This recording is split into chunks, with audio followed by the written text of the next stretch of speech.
This is the story about how I went to Fyre Festival I back in 2017 and what I learned about marketing during this whole experience and why I would never go to Fyre Festival again. I'm gonna be diving into my experience going to Fyre Festival back in 2017. Yes, I was one of the few hundred people that actually attended, and it was everything you thought it could be. It was full of drama. It was a wild experience. It was absolutely insane. By no means do I look at going to this event and think that it was a waste. It was a wild adventure, and I'm so stoked that I was able to attend. In December 2016, I was on a group chat with a bunch of my friends, and I believe it was actually my buddy Brett Linkletter, who sent a group chat and was like, guys, there's this insane event happening in the Bahamas and we have to go. All these influencers are promoting it. It's all over social media and they have this incredible deal. And this event, the retail price on it was going to be ridiculously expensive. We're talking about thousands of dollars per person to attend this event. It just wasn't something that I was willing to spend, nor were any of my friends back in 2017.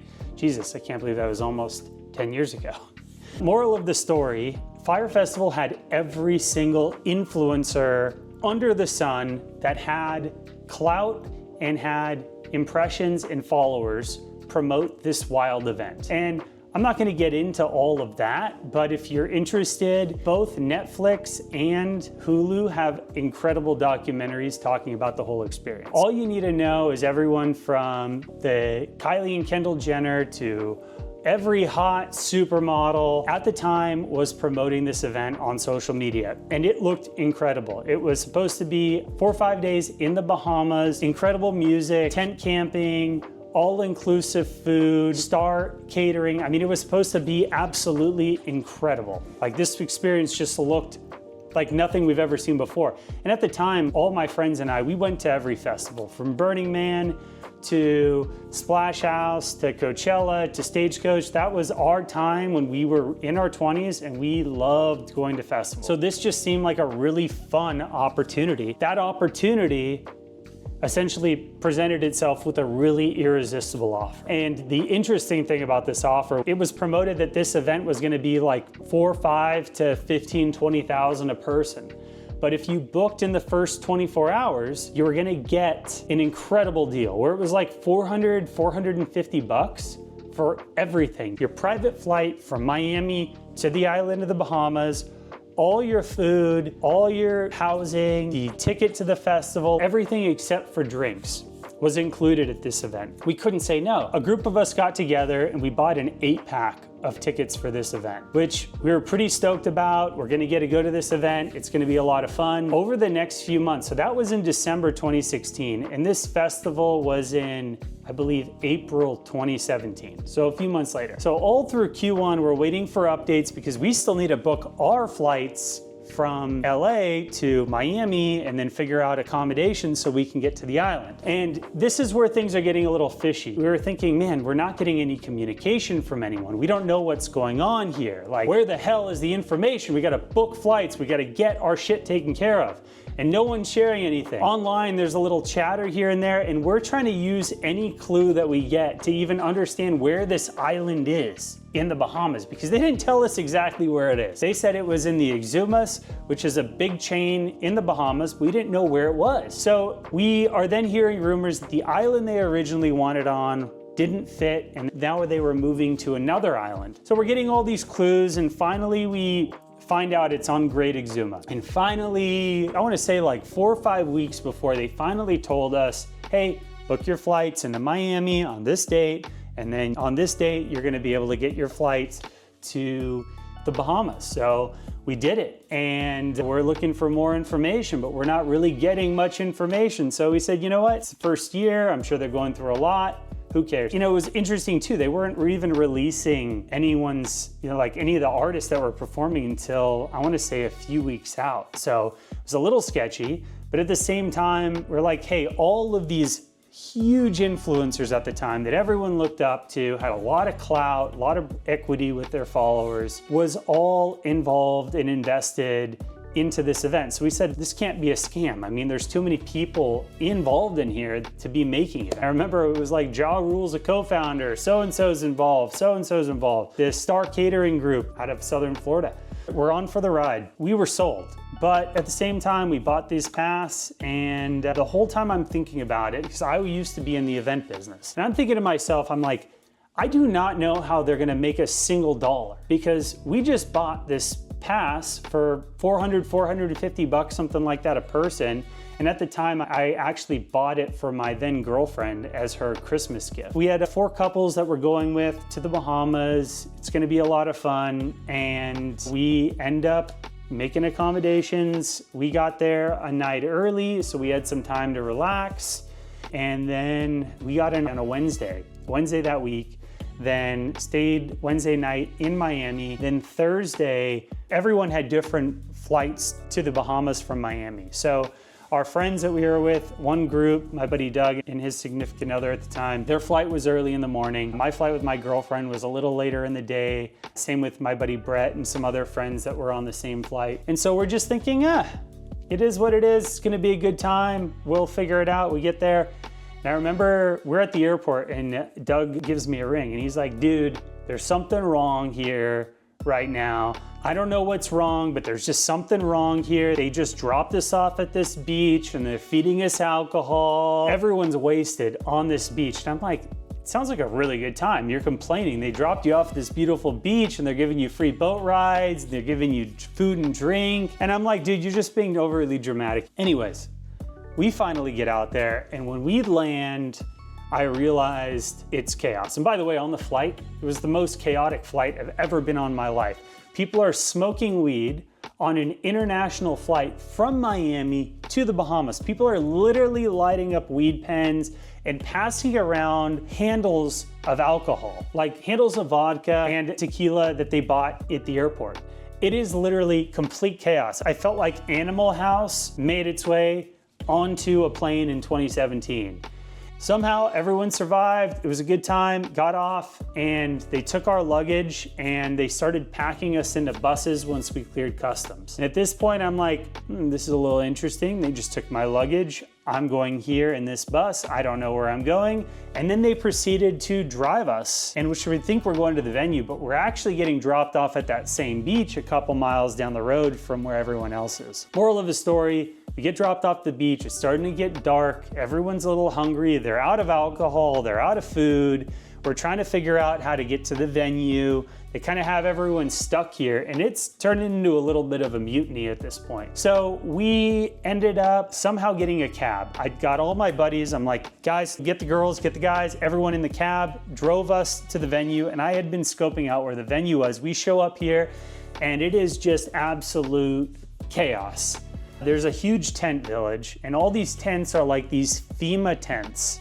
We were promised these extravagant, beautiful safari tents, something like you'd see at Coachella for $8,000 to $10,000 for a Coachella weekend. We were promised these extravagant tents. We get to these tents, and they're FEMA tents, and literally in the early hours of the morning, there was a squall that rolled through and just wiped out pretty much all the tents, and they were scrambling to rebuild, and that's why they didn't let everyone into the festival early enough. They were putting in the work to manually do all this labor to get things organized.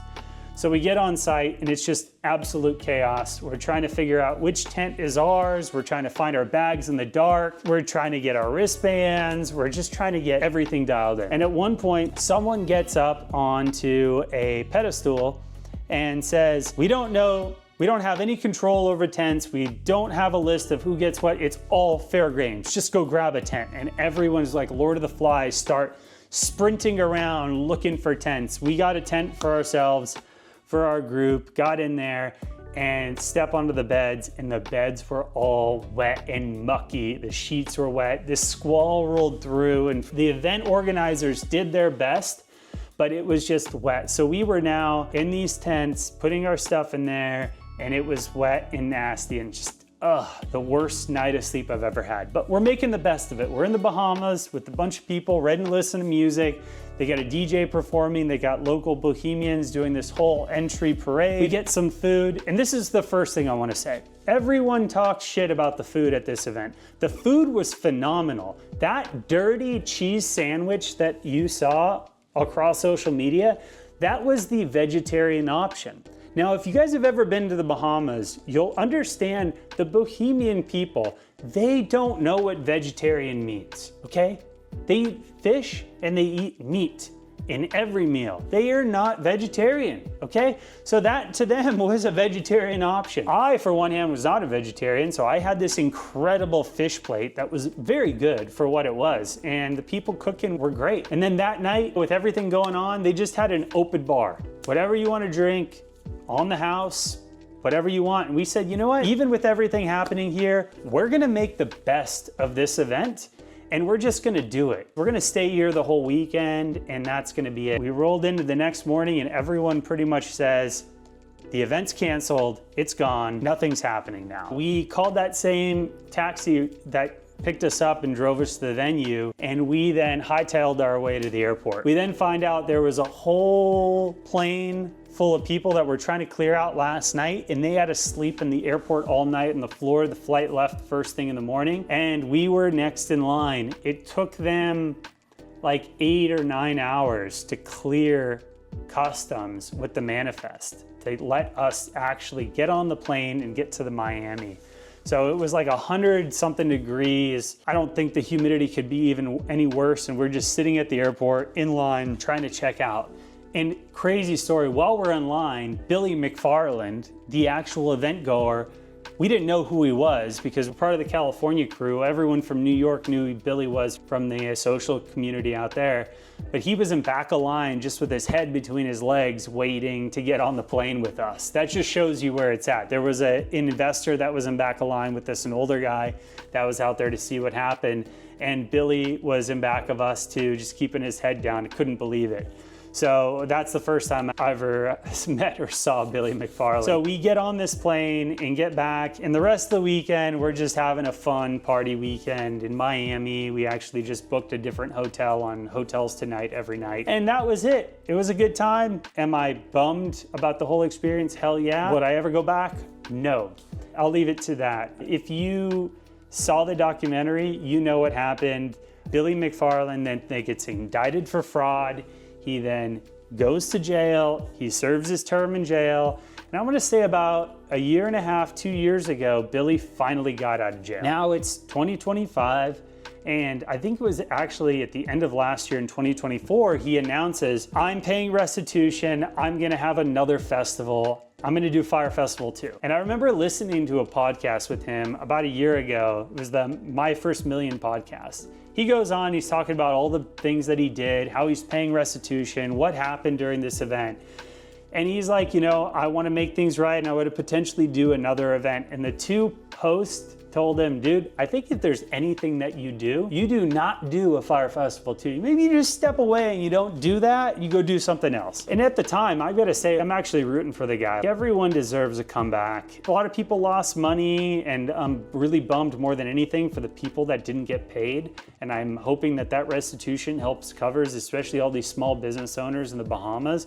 We actually met the woman who ran all the catering, and to see the look on her face when she's trying to do her best to support all the people there and make sure everyone's fed, and she hasn't even gotten paid. They've missed payments for her while we were there. Over the last couple months, we hear he's doing it. Fyre Festival II is coming. I'm shocked to hear this, because it's like he's doing it again, but is he gonna be able to pull it off? And then over the last month, we start hearing in the media that things are not going as planned. So Billy McFarland gets onto social media and does a big press tour that he's doing Fyre Festival II the weekends of May 30th through June 2nd, 2025. And the tickets for this year's event are ranging anywhere from $1,400 up to $1.1 million for these wild, crazy, extravagant experiences.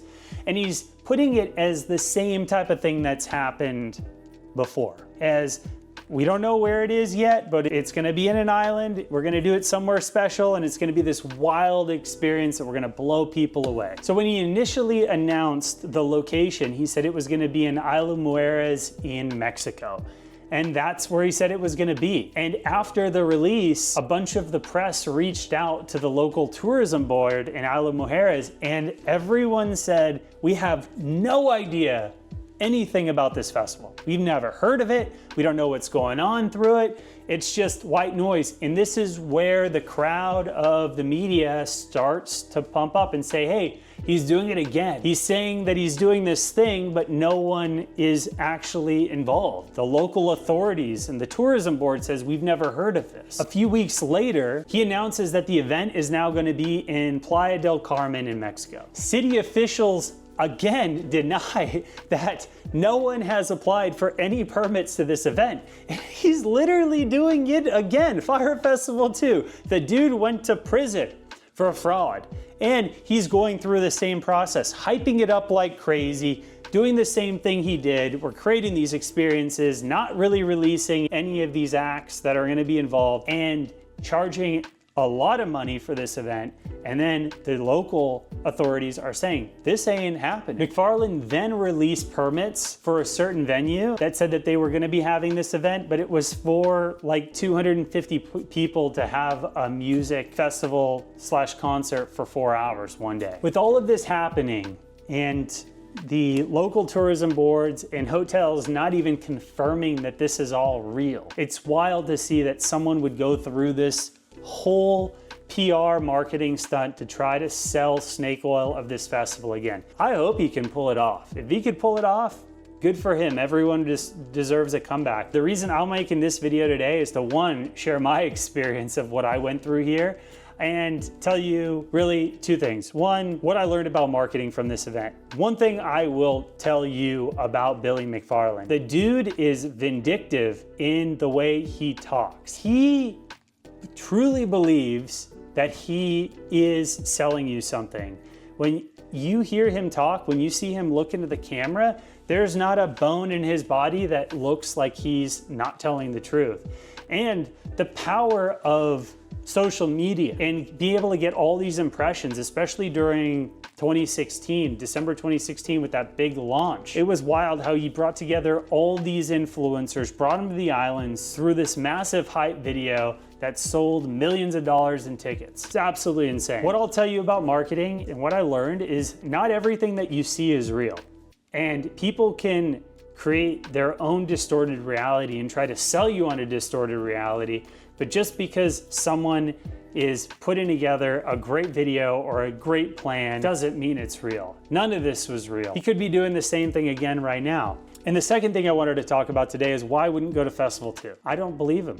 Like, I truly don't believe that this is real. And I was fooled once, but not gonna be fooled again. And there's a lot of other things. Obviously, I'm at a different point in my life. I'm in my late 30s now, and I'm just not interested in going to a festival like this. At the end of the day, that's my experience with Fyre Festival. That's what I learned, and this is what I think. So if any of you bought tickets to Fyre Festival II or are interested in going, I'm really excited to be along for the ride and to see what happens in another month and a half. But with that being said, we're gonna wrap up this video. I know this is a little different than some of the other episodes I usually do, but this is a fun story that I've wanted to tell for a while now, and I hope you enjoyed it, and I'll see you on the next one. See you guys, peace.